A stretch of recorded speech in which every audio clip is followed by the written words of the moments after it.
Shalom la famille, j'espère que vous allez bien. Je vais confier ce temps au Seigneur. Merci Jésus, parce que tu nous fais la grâce d'être là, Père, pour glorifier encore ton nom. Merci de m'effacer et de permettre que pendant ce temps-là, quelqu'un soit touché par la parole au nom de Jésus. Amen.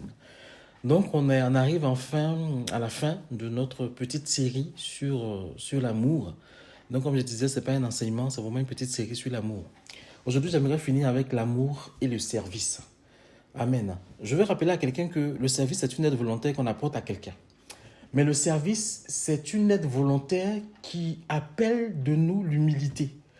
Le service, c'est une aide volontaire qui nous sort de notre zone de confort habituelle. Je m'explique. C'est-à-dire que quelqu'un qui enseigne et qui va apprendre à un enfant à connaître sa leçon sans être rémunéré, rend service. Cette personne-là a l'amour pour le service. Mais il ne fait rien d'extraordinaire parce qu'il ne sort pas de sa zone de confort, en fait. Et il est prof, donc ce qu'il fait, c'est juste qu'il fait son métier habituel gratuitement. Mais là où le service est intéressant, c'est quand chez toi, tu as une dame d'entretien qui nettoie ta maison et que tu vas balayer l'église, tu vas faire le ménage dans l'église.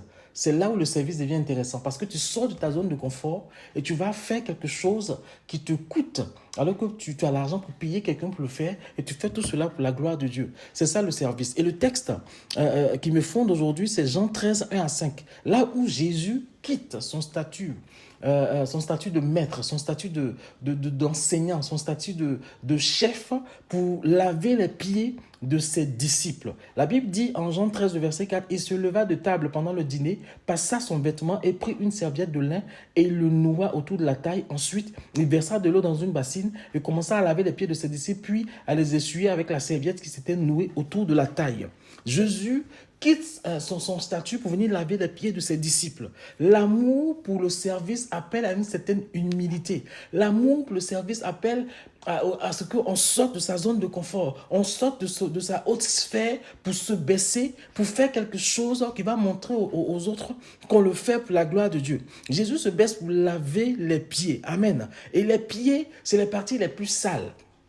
À l'époque, quand tu reçois quelqu'un chez toi, tu lui proposes de l'eau pour laver ses pieds avant même de lui proposer de l'eau à boire. Parce qu'on veut nettoyer ses pieds. On veut lui faire comprendre qu'on compatit à toute la marche qu'il a effectuée et on veut bien le recevoir. On voudrait que ses pieds soient à nouveau en forme, à nouveau bien pour quand il va repartir. Donc, nettoyer les pieds, c'est très important. On voit que Jésus apprête aussi ses disciples à ce qu'ils vont faire, à toute la marche qu'ils auront à faire, à tout ce que les pieds vont être utilisés à faire pour la propagation de l'évangile. C'est en quelque sorte aussi Jésus qui leur dit, voilà, voici ma participation, entre guillemets, je lave vos pieds, vous avez mon soutien. À chaque fois que ce pied-là va faire un pas pour aller de l'avant, souvenez-vous que je l'ai lavé pour faire ce pas-là. À chaque fois que ce pied-là va aller annoncer l'évangile, souvenez-vous que je l'ai lavé pour qu'il parte annoncer l'évangile-là. Je serai avec vous, je vais vous réconforter. Prenez la poussière que j'enlève là, désormais, il aura à vos pieds le zèle de l'évangile. Désormais, c'est ma parole qui va vous porter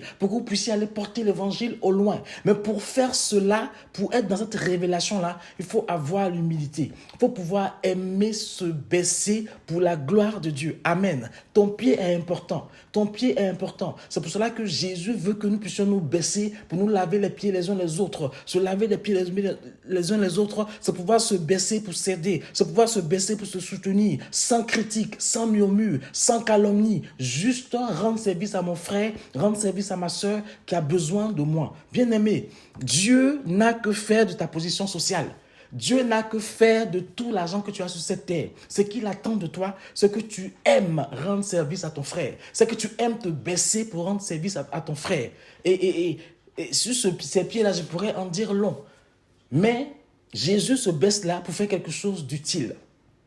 Que dans ton amour pour le service, tu fasses quelque chose d'utile pour la gloire de Dieu.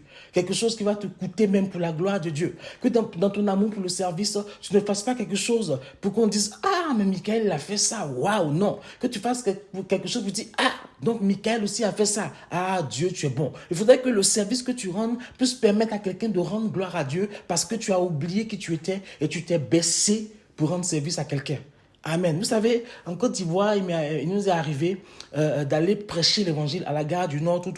Et un jour, j'ai vu une personne qui était infirme. Je me suis mis à ses côtés. Je me suis baissé à son niveau. Je lui ai offert une Bible et je lui ai parlé de Jésus. Voilà, sa situation où il était en train de mendier ne m'a pas répugné.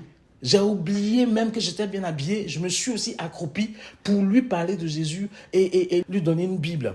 On doit rendre service en ayant l'amour. Amen. On doit se baisser. L'amour de Dieu pour nous doit créer en nous l'humilité. Cette humilité-là doit nous permettre de nous mettre au niveau des gens qui ont besoin de nous. Amen. Si je me laisse porter, je vais trop parler par rapport au pied là, mais vraiment, que Dieu nous aide. Donc ainsi prend fin cette petite série sur l'amour. Je prie vraiment que Dieu nous aide à comprendre le sens même de tout cet amour-là et que nous puissions nous souvenir toujours que Dieu, qui est notre papa, veut que nous aimions les uns les autres. Soyez bénis et puis on se retrouve une autre fois pour des petites exhortations encore. Soyez bénis encore et merci pour votre écoute. À bientôt.